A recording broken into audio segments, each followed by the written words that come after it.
കാസർഗോഡ് ഉപ്പളയിൽ വീണ്ടും സ്വർണ്ണ കവർച്ച. അടച്ചിട്ട വീട്ടിൽ 7.5 പവൻ സ്വർണം കവർന്നു.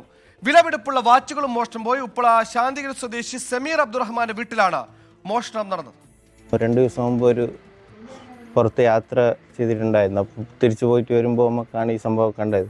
വീട്ടിലിപ്പോൾ മൊത്തത്തിൽ അലമാരയൊക്കെ അടിച്ചു പൊളിച്ചിട്ടുണ്ട്. പിന്നെ കുറച്ച് സ്വർണം പോയിട്ടുണ്ട്, വേറെ കുറച്ച് പിടിപ്പുള്ള കുറച്ച് സാധനം പോയിട്ടുണ്ട്. ഒരു 7-8 പവനാവും സ്വർണം.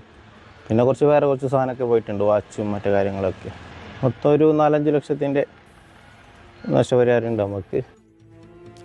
അരുൺ പാറയ്ക്കൽ കാസർഗോഡ് ചെയ്യുന്ന അരുണ, എന്താണ് നമുക്കിത് സംബന്ധിച്ച് ലഭിക്കുന്ന വിവരങ്ങൾ? വീട് പൂട്ടി പുറത്തു പോകാൻ പറ്റാത്ത അവസ്ഥയാണല്ലോ.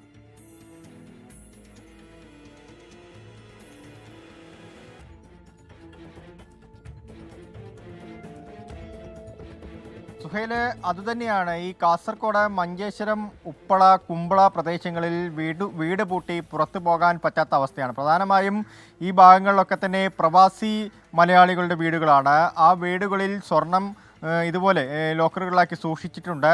അവിടങ്ങളിലൊക്കെ തന്നെ വ്യാപകമായി കവർച്ച നടക്കുന്നു എന്നുള്ളതാണ്. ഇപ്പോൾ ഉപ്പളയിലെ അടച്ചിട്ട വീട്ടിലാണ് ഒരു കവർച്ച നടന്നു എന്ന വിവരം പുറത്തു വരുന്നത്. കഴിഞ്ഞ ദിവസമാണ് ഈ വീട്ടുകാർ ഈ മോഷണ വിവരം പുറത്തറിയുന്നത്. അയൽവാസികളുമായി ചേർന്ന് ഇവർ ഊട്ടിക്ക് ഒരു വിനോദയാത്ര പോയിരിക്കുകയായിരുന്നു. അതിനുശേഷം വീട്ടിലെത്തി നോക്കിയപ്പോഴാണ് വീടിൻ്റെ മുൻവശത്തെ വാതിൽ തകർത്തുകൊണ്ടാണ് മോഷ്ടാക്കൾ അകത്ത് കടന്നിരിക്കുന്നത്. അകത്തെ എല്ലാ അലമാരകളും മോഷ്ടാക്കൾ തകർത്തിരിക്കുന്നു എന്നുള്ളതാണ്. അതിൽ ബെഡ്റൂമിലുണ്ടായിരുന്ന ഒരു അലമാരയിലായിരുന്നു ഈ സ്വർണം സൂക്ഷിച്ചിരുന്നത്. 7.5 പവൻ സ്വർണമാണ് കവർന്നത്.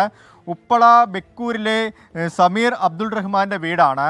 വീട്ടിൽ ആരും ഉണ്ടായിരുന്നില്ല ഈ സമയമെന്നാണ് വീട്ടുകാർ പറയുന്നത്. എന്തായാലും 7.5 പവൻ സ്വർണവും വീട്ടിൽ സൂക്ഷിച്ചിരുന്ന വിലപിടിപ്പുള്ള വാച്ചുകളും ഒക്കെ മോഷണം പോയിട്ടുണ്ട്. പണവും കവർന്നിട്ടുണ്ട്. സംഭവത്തിൽ കുമ്പള പോലീസ് അന്വേഷണം നിലവിൽ ആരംഭിച്ചിട്ടുണ്ട്. വ്യാപകമായി കവർച്ച ഈ പ്രദേശങ്ങളിൽ അധ്വാനിക്കുക, ഒറ്റ ദിവസം അധ്വാനത്തിൽ മോഷ്ടാക്കൾ അത് കവർന്നു കൊണ്ടുപോകുക. മോഷണ സംഭവങ്ങൾ ദിനംപ്രതി വർദ്ധിച്ചു വരുന്നു.